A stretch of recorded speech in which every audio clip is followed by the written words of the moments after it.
Hi, and welcome to Something to Talk About. I'm Linda McNamee, and for the next hour, as you saw, the topic for tonight's show is surviving ovarian cancer. And in a moment, you will meet my wonderful guests for this evening. But before I begin, I want to let you know that we are not live this evening, so you are unable to call us. However, you are more than welcome to send us an email at talk@bcattv.org. If you have a question for our wonderful guests, or if you have a suggestion for a future topic, even if that future topic guest is you, just send me a note. As always, I would like to thank the crew for this evening. Chris Flaherty, who is one of the production coordinators here, makes sure that us volunteers behave ourselves, so thank you, Chris.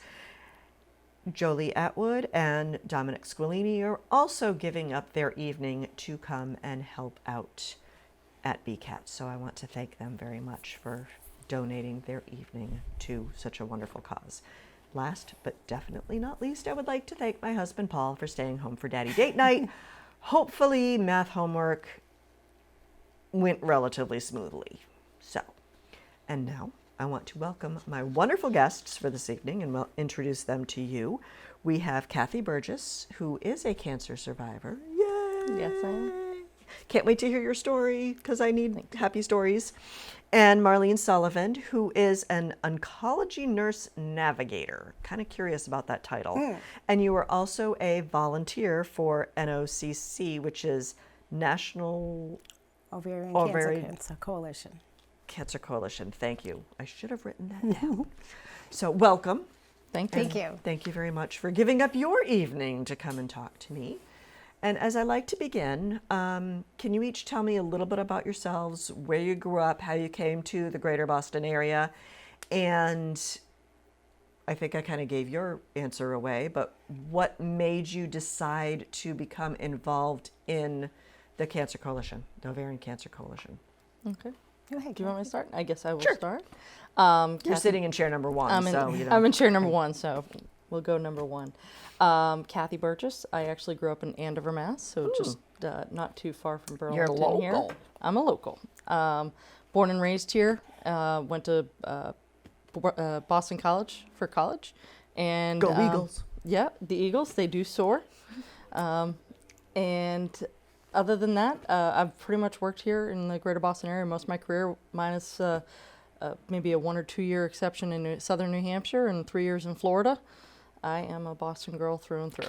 Excellent. Yeah, I moved down to Florida for a couple of years. Couldn't wait to get back. That was my case So- back in the early 2000s.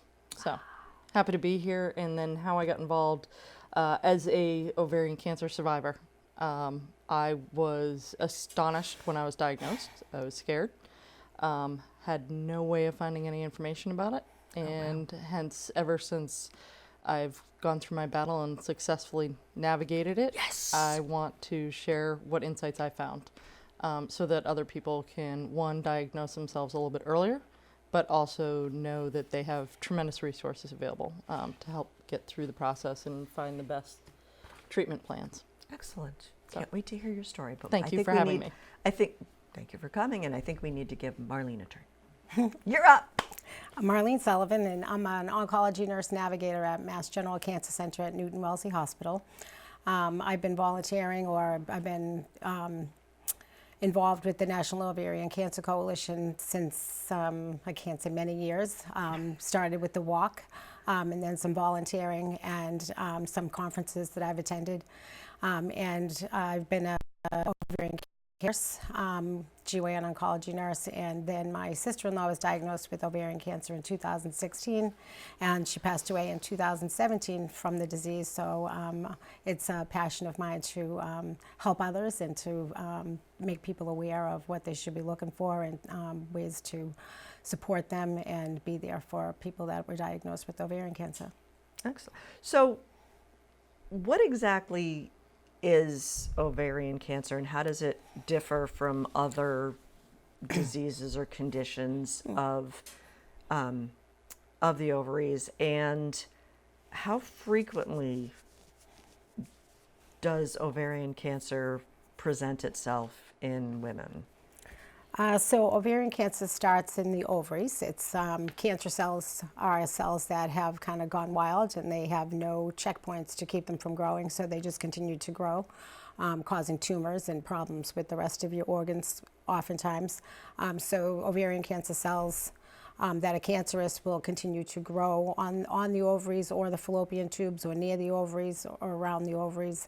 And they can sometimes spread to other areas in your pelvis, in your peritoneum, which is your abdominal cavity. And unfortunately, by the time some women are diagnosed, it has, and many women are diagnosed late stage because the symptoms are so vague. Then people develop metastatic ovarian cancer because of the way it presents itself. And it presents itself in 1 in 78 women. Wow. And they oftentimes are misdiagnosed, or they hold off seeking help because they think that it's just something minor, and oftentimes will put it off, and then doctors will sometimes misdiagnose because there's a lot of other things that it can compare to. So it's similar to other symptoms that you can have in your abdominal cavity and in your pelvis, and so it's oftentimes misdiagnosed. And there's currently no test specifically for ovarian cancer. There are no screening tests for ovarian cancer. Okay. Could that possibly change in like the foreseeable future? Well, it's in the works, much we know, so we're hoping that some of these tests that they're coming up with, there have been a number of tests that have been tried, but there's nothing specific or nothing that has proven to be a good screening tool for ovarian cancer. Okay. Now, you mentioned 1 in 78 women, which seems pretty high. Have you, or have studies been done, is there like a socioeconomic or ethnic background or ethnic group that seems more prevalent? And also, I know this isn't on the questions, but is there a difference between women who have had kids versus women who haven't? I mean, yeah, well, it's known that the less you ovulate, or the more you ovulate, I have this backwards, then you have less of a chance of getting ovarian cancer. Okay. So people that have an earlier period have less of a chance of having ovarian cancer. People who have their children younger have less of a chance of ovarian cancer than people who have their children older. And so there's lots of studies now looking at socioeconomic and comorbidities and the prevalence of people that have lack of access to health care and their survival rates. But there is a known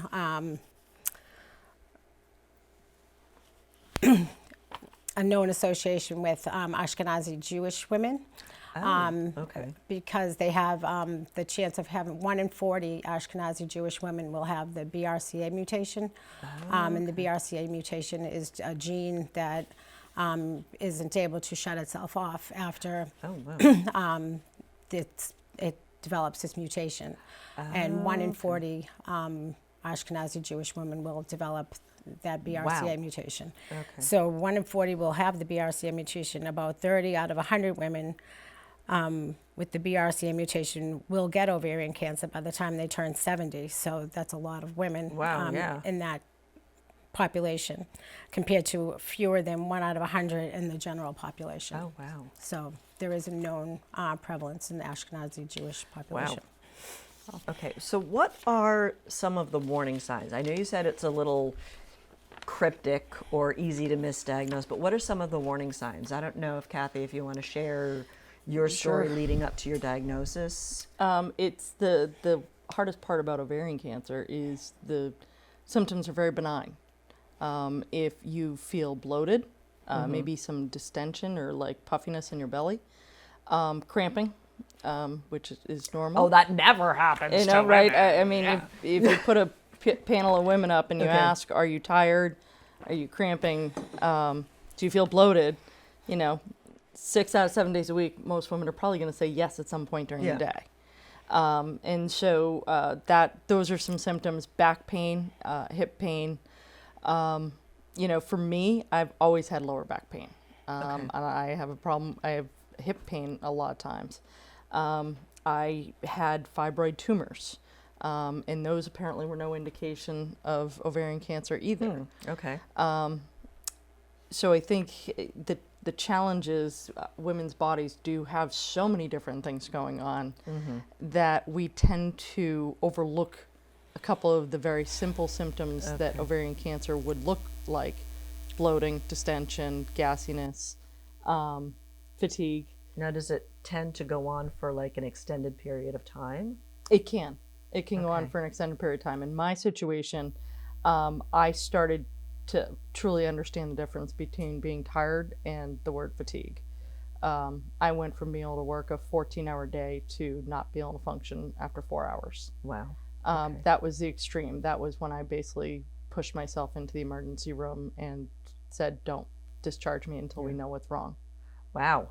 Okay. But, you know, the tiredness, I think we as women typically will blow it off saying, oh, we're just a little run down, maybe it's seasonal change.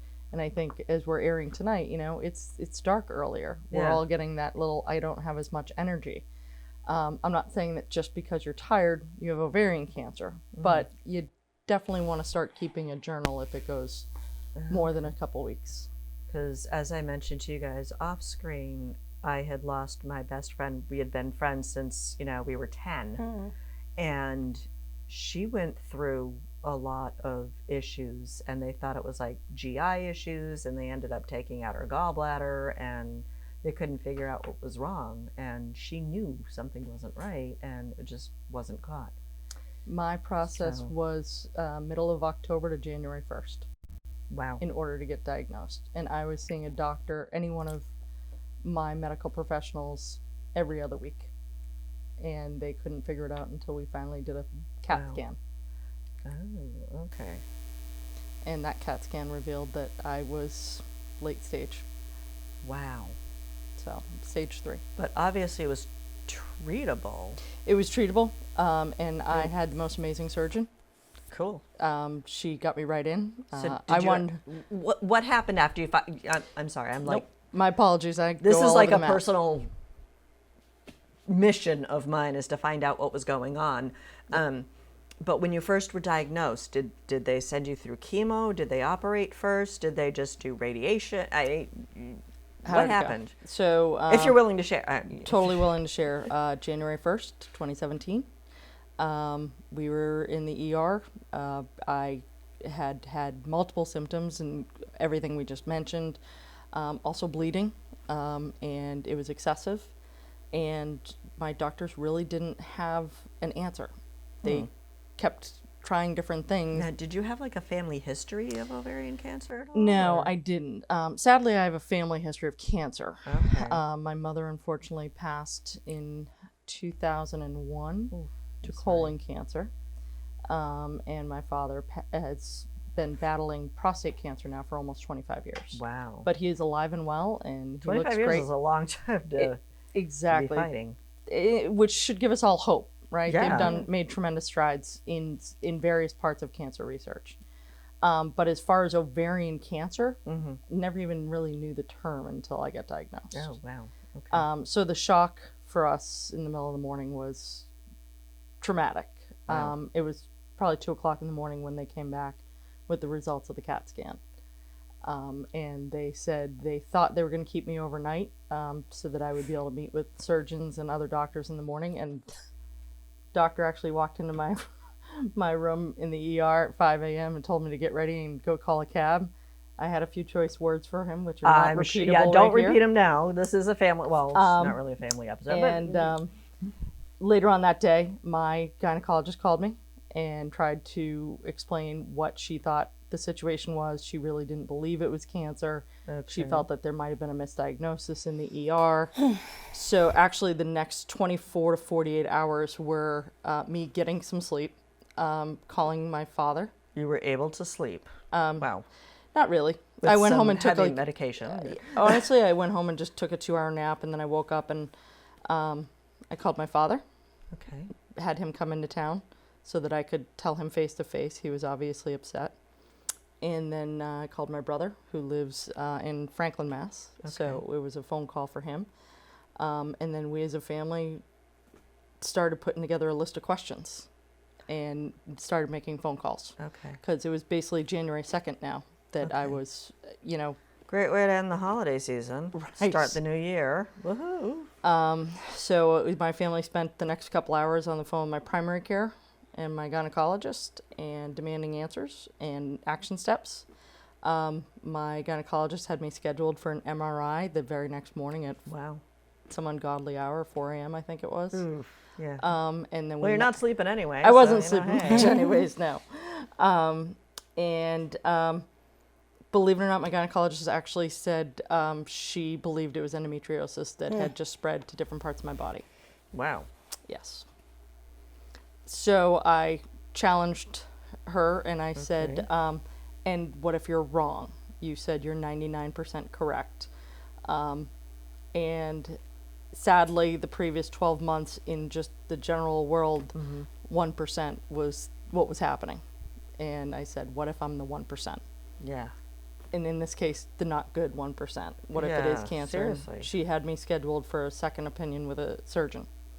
Okay. And I'll cut to the chase. The surgeon looked me in the eye and she said, do you plan to have children? And I said, no, I assumed I wasn't going to be able to have children. And she said, then I have no idea what we're waiting for. There's something in your body. Wow. Nobody Doesn't really believe. knows what it is. If it were me, I'd get it out. And you're like, sign me up. So let me push it off an extra week. I can 'cause get a wanted to puppy. I'm good. Yeah. So needless to say, my surgeon was amazing. Oh, great. She was Now, spot were on. you at Dana-Farber or? I was actually at Beth Israel. Okay. Beth Israel, an amazing surgeon. I will call her out. Leslie Garrett, you saved my life. Thank you. She truly worked is with Leslie. oh, she's amazing, and just Wonderful. such an incredible Yes, person. she is. She saved my life, and she did refer me over. She referred me to 2 different oncology teams, one with Beth Israel and one with Dana-Farber. We met with both of them, and the people at Dana-Farber were just amazing. Oh, cool. And we went there immediately. And so that actually is a process though, because you have to figure out Yep. who your oncology team is going to be. And Okay. what the best advice my surgeon gave me was you need to make sure you have a good relationship, because Okay. it's actually the nurses within that team Oh. that get you through. Oh, I've always heard that about nurses in I mean, any It's so field. true. It is true. It's like pay attention to the nurses. They know what's going on. It is They an make the doctors look amazing good. thing to watch. They are an important part of the Wow. team. I actually was Yeah. sharing with Marlene earlier. Very good friend of mine is battling breast cancer, and I actually spent the day with her at chemo yesterday. Oh wow. Okay. And for me now as a survivor, watching her interact with her nurse, and how her nurse wanted to know how the appointment went with the doctor, how the treatments, how she's feeling, what are the side effects, how are her nails, because what a lot of survivors, or what a lot of people who've never had to go through this don't know is the side effects can be anything. Oh really? Okay. I believed, based on watching my mother go through chemotherapy, it was vomiting and nausea and fatigue. That's what they also show you on the movies. So What they don't show you sometimes is it's loss of feeling in your feet. So now you lose your balance when you're walking. Wow. Sometimes it's the skin, your nails start to just break and fall off. I didn't experience that, but I've seen people battle that. And the nurses, back to that point, the nurses, they're the ones who know to go get, whether it's Gold Bond or Eucerin hand cream, or okay. to get a certain type of Band-Aid that's going to help manage these symptoms. so now this has been a couple of years. I am 2 years, no evidence of disease this past July. So Yay! very excited about that. Now, do you have to go for frequent regular screenings from now on, or are you just done and you have your life back? Oh God, How no. does that work? To be honest with you, it's almost like, I don't know what the word was, but you don't want to leave your regular appointments because Okay. you're scared. So Yeah, what it's they, that sense of security. It's Oh, like yeah. proof. they're your best friends. Well, like yeah. the women who draw your blood in the morning before you go see your doctor, they're your BFFs. You're like, oh, this arm's feeling good today, or this arm feels good today. So in the first 2 years, every 90 days, you're seeing either your oncology team or your surgeon. Okay. Okay. And they're constantly, measuring how you feel, how's your fatigue coming. So they're measuring a couple things. They're measuring, did they get the cancer? And right now, the only way to measure that is a test for the CA-125. Okay, we had a little technical difficulty, but now we are back to our conversation. So we were talking about the whole process. What is a CA-125 test? Okay, so the CA-125, I believe, is a protein in the cell. And Okay. so the CA-125 is a blood test Okay. that measures the level of this 125, if you will, Okay. in your bloodstream. So Like a the way, protein? Or, I think it's a protein. Okay. We're going to let the medical professional Yes, it is. she went to med school, so. Yep. talk about this in more detail. To the layperson, That's exactly what it was. to the patient, it basically is the number you live and die by. Okay. And so a lot of animosity, a lot of stress when you go in for that blood test. So they took a test at the end of chemo, Okay. and that was my benchmark, or my okay. baseline, if you will. And The then target. the target. So Okay. what they do is they take that's post chemo, and then Okay. what they're looking at after that is where does it move to? Okay. Okay, so every 90 days for the first 2 years, I'd go in and get that blood work done every Okay. 90 days, and you want it to stay still Okay. or not move very much. Okay. And then after you get through 2 years of it being steady, then Uh-huh. it goes to every 6 months. Oh, that's cool. And then after every 6 months, they'll go to once a year. Okay. Unfortunately, the recurrence rates in ovarian cancer can be very high. So that's why they really focus on the first 5 years, Okay. is to make sure you get through the first 5 years with a very steady baseline CA-125. Okay. So whether it goes up or down, it could be dangerous. So you want it to stay. You want it to go down, if anything. So down is good. Down is great. Okay.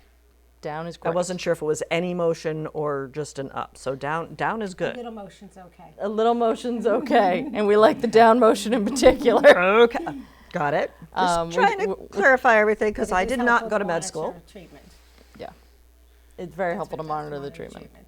Oh. And Okay. to evaluate for a recurrence. Okay. I But kind it of isn't have. used for screening too because it isn't always accurate, and it can also indicate other things. So that's why it isn't used for a screening tool. And oftentimes, some people don't even have a CA-125 that's abnormal when they have ovarian cancer. So those are things that Okay.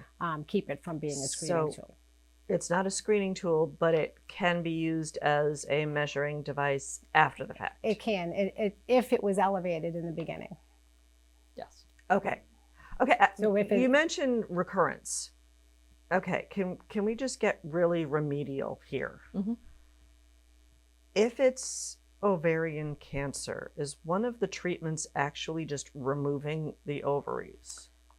Yes, I actually had a full-blown hysterectomy. And if In they're oophorectomy. gone, And, I had Yeah. so there's an So- oophorectomy and there's also a hysterectomy. So a hysterectomy is removing the uterus, and an oophorectomy is removing your ovaries, and a salpingoectomy is removing your fallopian tubes. So oftentimes with ovarian cancer, they'll remove all. just get everything out. Yes. So That's what I how did. does it recur if you don't have any ovaries for ovarian cancer?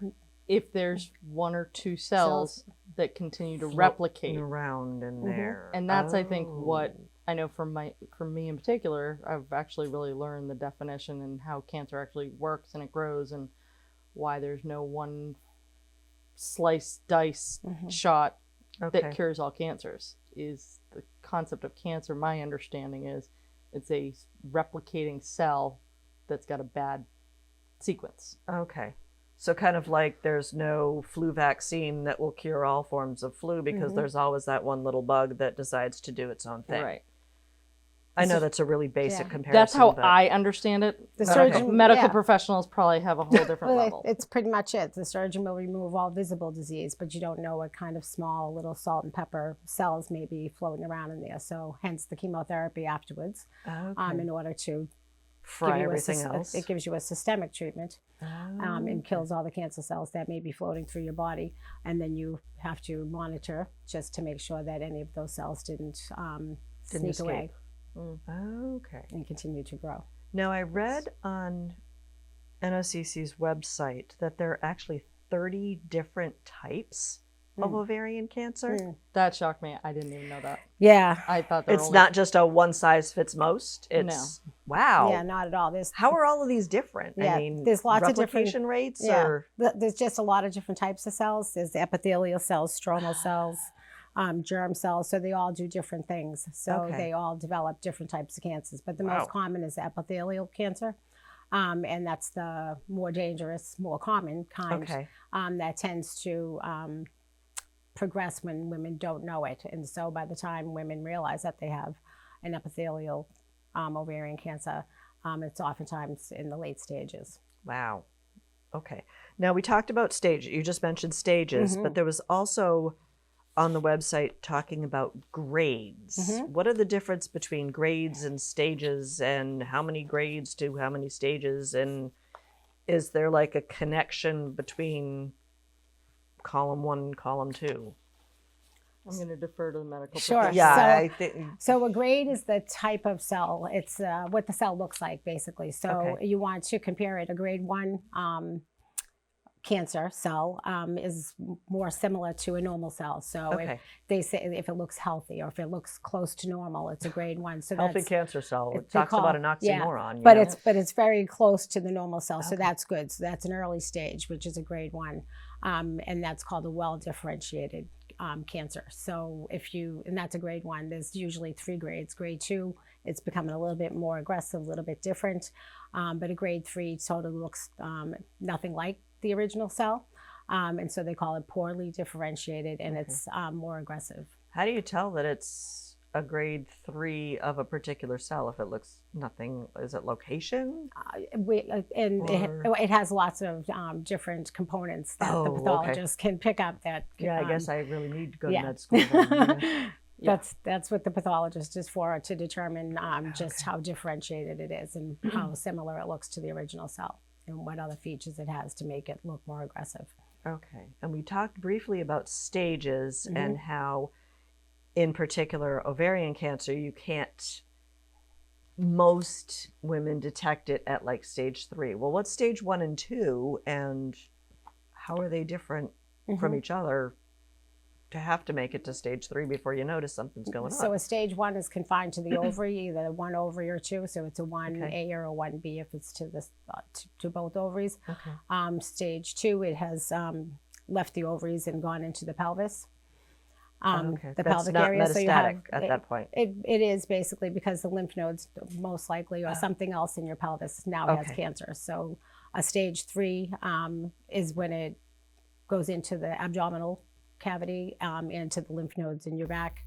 And then a stage 4, it's pretty much gone throughout your body, your Wow. lungs and liver or elsewhere. So it's spread throughout your body. That's stage 4. Okay. So it's stage 3 and 4, which is oftentimes what you see with ovarian cancer because the symptoms are so vague and You're not really looking for anything yeah, until and it gets big enough to say hello.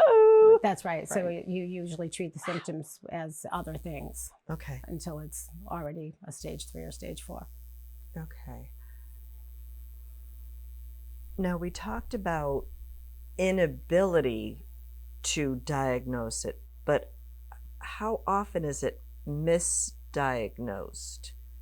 Like being told it definitely is, like you had said, something else.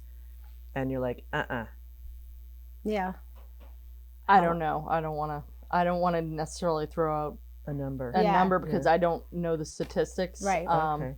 But I guess there are people that would have said I was misdiagnosed from that standpoint, that someone believed it was something else and wanted to treat it differently instead of going in for surgery. And had I gone that route, I might not be here today.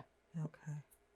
So you did the surgery first and then the treatment? I did surgery first. I did what they refer to. Sometimes it's referred to as debulking Okay. surgery, because as you were saying, Marlene, it sometimes it's an ovarectomy, sometimes it's a hysterectomy, sometimes it's another word I don't remember. Salpingectomy. When they remove the It's an fallopian tubes. ectomy. Yes. Okay. Removal. So That's so right. the the common term is debulking. So I had the debulking surgery first. And oftentimes that's the diagnosis. Like they suspect you have ovarian cancer, but not until you have the surgery is it proven that you have ovarian cancer. Okay. Yeah. Now, in my friend's case, she had to do the chemo first. Yes. Because they said she couldn't Yes. have the surgery. Sometimes someone's too ill, or the disease has caused like fluid in your abdomen. It's sometimes safer to give chemotherapy for 3 cycles prior to the debulking, just to kind of make sure that the chemotherapy is going to work and knock it down a bit. It's usually because someone isn't healthy enough to tolerate the surgery, or they just really want to get that chemo in and get things shrunk down before they do the surgery. And then they'll give 3 more cycles of chemotherapy after that. After the surgery. Okay. Wow. Okay, I have a kind of a personal question. How did you stay positive? I mean, 2 years is a really long time to say, I'm going to beat this. And having to go to doctors and get tests. How do you stay positive? How do you just not throw your arms up and say, that's it, I give up? I'm tired. It's a tough answer. I'm not sure I have one, but let me see what I can remember. Okay. First, my friends and family. My family is my partner and my father and my brother. And the surgical team, they didn't really give me an option. They said, you really need to get moving on this. Like, you can start chemo 3 weeks after your surgery. Okay. And that would be the most aggressive way to treat this. Okay. And so my partner was amazing and said, let's get these appointments booked. Okay. We got the appointments booked. We interviewed the oncology teams. And we started treatment right away. Wow. Okay. I think for me, I never stopped to think about where it could go. Okay. I thought of death. I mean, the night we were diagnosed, Not. I basically thought my life was over. I was 43. And so that was incredibly difficult. And then I think just the rapid sequence of appointments and exams, MRIs, CAT scans. You don't have a chance to think about it. I didn't have a chance to really think about it. And I think it was the activity. If you just kept moving and got to surgery. Okay. And then after surgery, it was, I have to recuperate so that I can start the next process. I broke down. My surgeon called and gave me the 2 times I broke down. Once was in the ER when I found out it was cancer, or when I was told they believed it was cancer and it metastasized. And then the second time was when my doctor told me what it would feel like going through chemotherapy. Oof. And that I would lose my hair and that I would have all these side effects. Wow. And I think that's what made me cry, because all of a sudden it humanized it. It was, I'm going to look different. Everybody's going to see me look different. Everybody's going to know. Everybody's going to know. And what are they going to say? What are they going to think? Right. Wow. And that's, and I think for me, it was hard. I have an amazing work environment. My colleagues at work could not have been any better. My boss shaved his head. Cool. Literally like 9 months before his own wedding. I don't think his now wife was pleased, but it grew back in time. He looks great. There you go. And my partner was amazing. We had a friend of ours come over to shave my head when my hair started to fall out. So there were certain things that you did. And we would tell friends as best we could one-on-one. We'd invite them over for dinner and kind of break it to them and explain what was happening and what was going to happen. And I think I just kept fighting. I think my thought process was, if you stop to look at what happens if you don't fight, then you'll collapse. So I just kept saying, do what they're telling me to do, and I can beat this. And my surgeon was very clear. Do not Google anything. Do not go to WebMD. Do not go to WebMD. Do not go to Dr. Google. Do not look at your recovery I like rates. that, Dr. Google. Do not go to, cancer survival rates. She goes, promise me you will not look at that until this is over. Don't go online. And I didn't. And that was best news. That was the best advice, I think. Cool. And your cancer team, your nurses, they just tell you they call you a rock star every day. Cool. And that keeps you going. So I don't know if that really is, I don't know if those are fighting words for advice. But I think that's yeah, I'm sitting here, and trying to imagine, where do cancer survivors find the strength to say, I'm going to beat this? Because I'm not sure I would have that strength. And yes, the fact that you did it, you are a rock star. And it just, thank you. I'm so glad that you were able, that you were willing to come and share your story. Thank you. It's amazing to be here, to be able to tell it.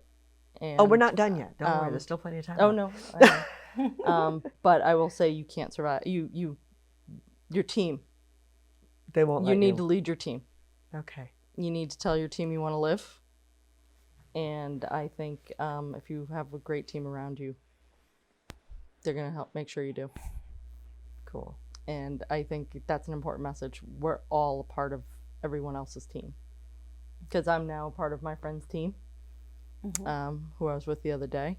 Okay. And we need to really help others navigate these challenges, whether it's ovarian or breast or whatever. Okay.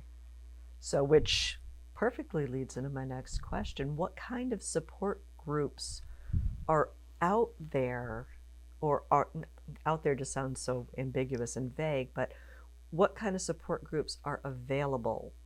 And I had a guest earlier who is a stage 4 metastatic breast cancer survivor, and she started her own support group for stage 4 metastatic breast cancer survivors, saying that, my understanding was we're our own group. Right. Regular cancer support groups don't help. So with ovarian cancer, are there, is there a generic one cancer fits all support groups, or would it be more helpful to be with ovarian cancer survivors specifically? Interestingly enough, I didn't really get involved in any support groups because you had a great team. When I had a great team, but you're also so busy going from one treatment to the next. Okay. And remember, you might have had fatigue at the beginning before you get diagnosed. You've got chemo fatigue, which you can't even get out of bed some days. However, and it sounds like you had a really intense schedule too. And I kept working the whole time. Oh man, wow. Because okay. I run my own business, so I had to keep working. So that's why I literally scheduled my treatments on Thursday, so that it's a steroid they normally give you, so that like I'd be crap fine over on the Friday, and then I'd collapse over the weekend, and I'd be fine by Monday. Monday morning, ready to go. Okay. Cup of coffee, off we go. But I would say, I would highly encourage survivors to engage in a support group if they need one. I think they can be very helpful. I do think it probably makes more sense to be in a support group with a similar cancer treatment. So an ovarian cancer support group for ovarian cancer patients, and I think a breast cancer support group for breast cancer patients, because I think I would imagine you don't want two people talking about two different types of cancers, just because you don't want somebody to say one's worse than the other. Yeah. Oftentimes they'll pool gynecologic cancers together. Yes. Just because they are very similar. And just it's not a stigma, but it's that the personal part of it is similar to anyone with gynecologic cancer. Right. Well, I'm also thinking, you had your nurses, you had your doctors, but what about your partner? What about your brother? What about your dad? Mm-hmm. I mean, they didn't get to see your team on a regular basis like you did.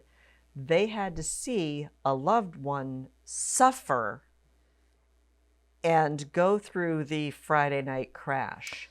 And did they want support to know how to support you? If that makes perfect sense. Okay. I think, and I think Marlene, you had talked about this earlier, or maybe in our conversation earlier. I do think we need to be very aware of the caregivers. I think it took a toll on my partner. My brother would show up for appointments when needed. Okay. But my partner Diane was the one who took care of me all the time. I live in Boston. She lives in Andover. She would drive down at 5 o'clock in the morning, pick me up in Charlestown, and then drive me out to Dana-Farber for treatment. Wow. So I think she did not engage in any support groups that I'm aware of. I do believe she leaned on her friends to break down when she needed to break down. We've since talked about it, and I don't want to share her personal life on TV, but I think she went through an incredibly difficult time. We've talked about what it was like for her to stare at me bald. 2 years later, I'm still trying to grow my hair back. I normally have shoulder length. Though. Thank you very much. Lots of hairspray. But I'm trying to grow my hair back to shoulder length blonde hair that I've had my whole life. So I think that was challenging for her. So I would highly encourage that if anybody who is caretaking for a cancer patient survivor, to seek and be open to conversation, because I think it was very hard for her to not have an outlet. But at the same time, you can't push a person to group therapy. I think she found her own ways to kind of, I don't know whether she tried meditation. She got into cooking. She probably worked on her cooking skills. She's a phenomenal cook. Woohoo! She worked a lot, so she put herself into work, but she spent a lot of time planning things for us, trying to plan good outings for us, like whether it was a picnic or a walk or get to Florida for a week in between treatments. But I think the caregivers definitely go through a tremendous amount of concern and stress because there's so little they can do, right? They can't take the pain away. They can't take the side effects away. And they're watching you in your most vulnerable moment. I'm not familiar with every hospital in Boston, but I do know that at Mass General Cancer Center at Newton Wellesley, we have a psychologist that is willing and open to see anyone in the family, any caregiver, anyone that's involved in the patient's care. And he's wonderful. He really is able to teach the caregiver and the patient these excellent coping skills. So he's there for the caregiver as well. So anyone is eligible to speak to the psychologist there. So it's a great program that we have. It's awesome. A good resource. Yeah. That's fantastic. It's important. Yeah, as you say, because it's difficult to watch and it's difficult to be part of when you just want to be the caregiver and make you happy. Yeah. They go through it too. So, and I think Dana-Farber I know has support groups for the caregivers.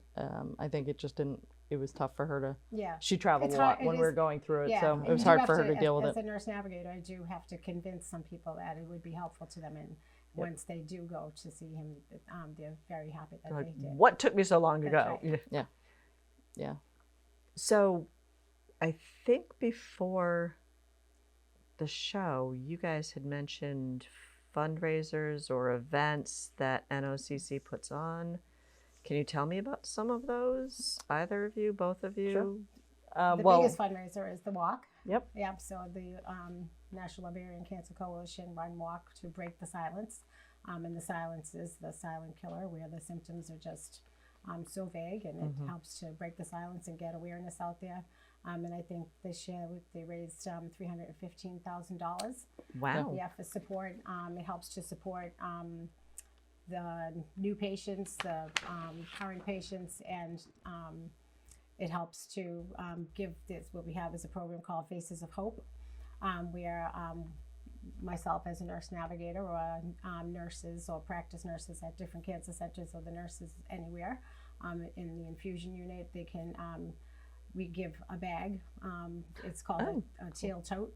That's from the National Ovarian Cancer Coalition that is full of information, a DVD, books, blankets, nice little treats, and it helps them to get involved and sign up for support, and it's called the Faces of Hope. So I give to all the ovarian cancer patients. I go and chat with them, talk to them about it, and it helps them to reach out to get the support that they need. So that's one of the things that they do. And then there's lots of community events. I know we have Zumba. There's lots of conferences. I think there was a conference where there were, we just set up tables and everyone just comes and gets information. Oh, cool. So there's a lot of community outreach with the NOCC just to get awareness out there and support for patients. Now, is the walk coming up, or did it just happen? Do you have a date? Just happens. It just happened happened? September 8th, right? Yes. Was that the date? Okay. Yeah. Do they generally do it like every September? Every September. Yeah, it's pretty much around Labor Day, the first weekend of every September. Yeah, it's a beautiful day. It's at Carson Beach, Mother's Rest. And there's lots of raffles. It's a very inspiring day. They have a survivor picture, and it's just a great day. We all have a cookout after.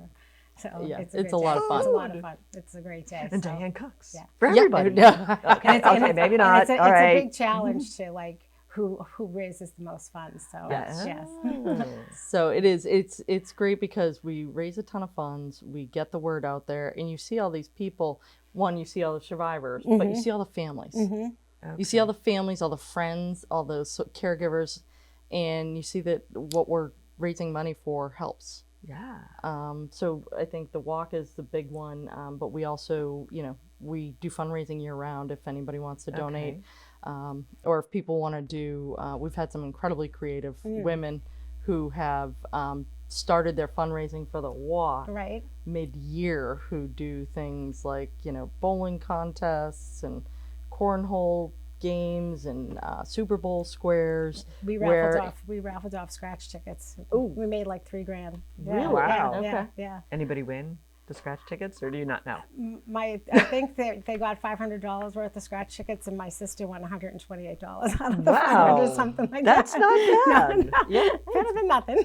Better than nothing. But we do a lot of awareness conversations. Okay. And so they will reach out to people like Marlene or myself or other survivors that are involved in doing some of the actions for the NOCC.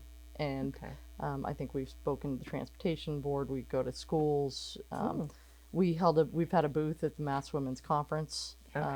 The last couple of years. That's actually how I found NOCC. It was after I think I was going through treatment actually.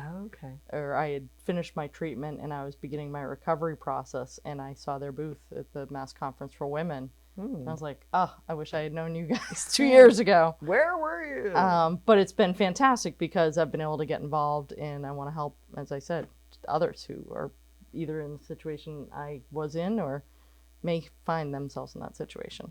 So Cool. Now, backing up a little bit, I realized we never really talked about the coalition. It's national, but are you guys working with a local chapter, or, how long has it been around? Because we were talking earlier that the Breast Cancer Foundation, Susan Komen, they have the corner on marketing. Right. And ovarian cancer doesn't really have that awareness. So how long has the coalition been around? How did it form? Yeah, I know we probably should have talked about this an hour I can't ago, answer the but question as to how long it's been around. But I don't know how long it's been around. I know that I happened by it. I think it has to be, so it's 2000. I happened by it like at least 12, 13 years ago. Okay. So, and it is national, and we belong to the Massachusetts chapter of Okay. the National Ovarian Cancer Coalition. And there's chapters in many states, and they all have their own fundraising walks. So it's a big organization, and then every year there's conferences. I once went to a big conference in Las Vegas, which was super inspiring.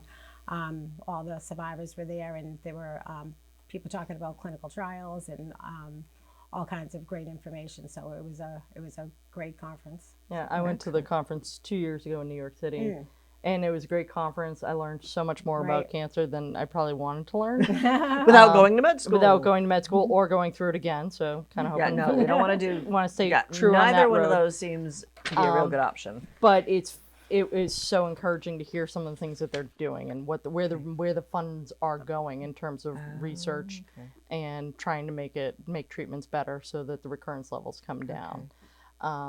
So there is a Facebook group for the NOCC Massachusetts chapter. Okay. The website, I believe, is nocc.org. Ovarian.org. Oh, ovarian.org. I think we've and you been can, and you having can find there's information about support groups, fundraising.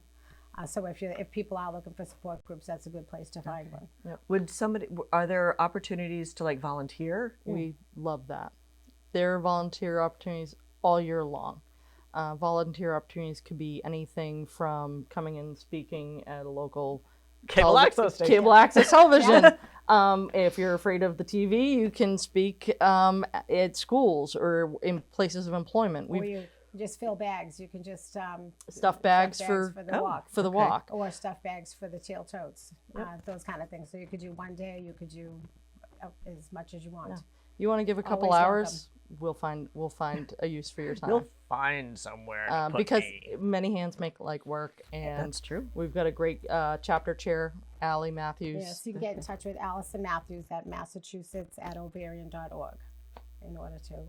Somebody get in touch remembered with the her. web email. I didn't. Wow. Yes, no, but we definitely could use more volunteers. We can use as many hands as possible because there's just no stopping how many people we need to tell about this.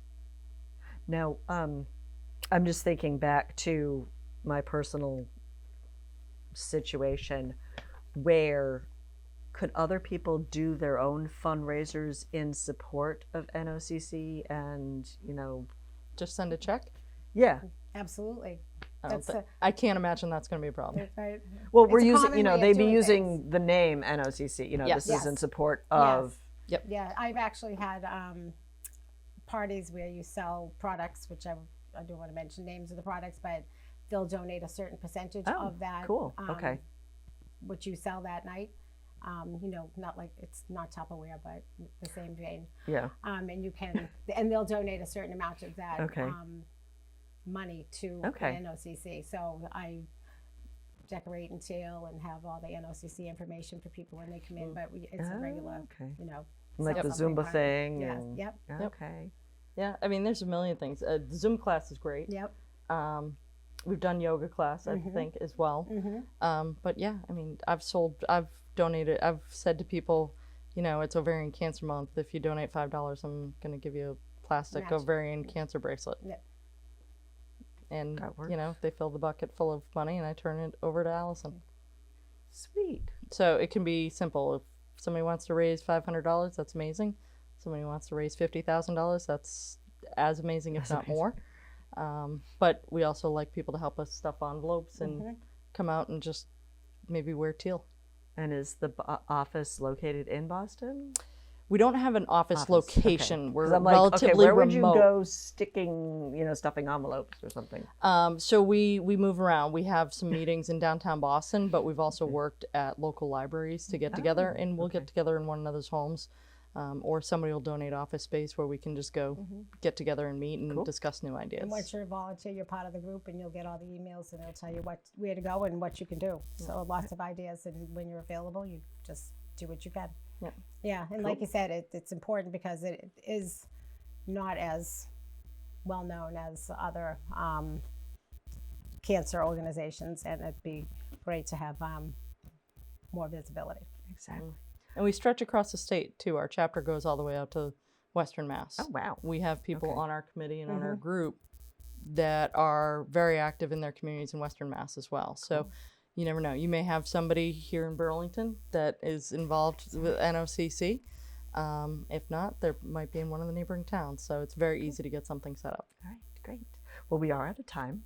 So thank you very much for joining me, and thank you for sharing your story. I did you. find it very inspirational and kind of makes me feel a whole lot better about my own personal situation. So thank you very much, and I hope everyone at home enjoyed our conversation and has felt enlightened, I guess, from Cathy's story, and hopefully you were able to take something away on a positive note.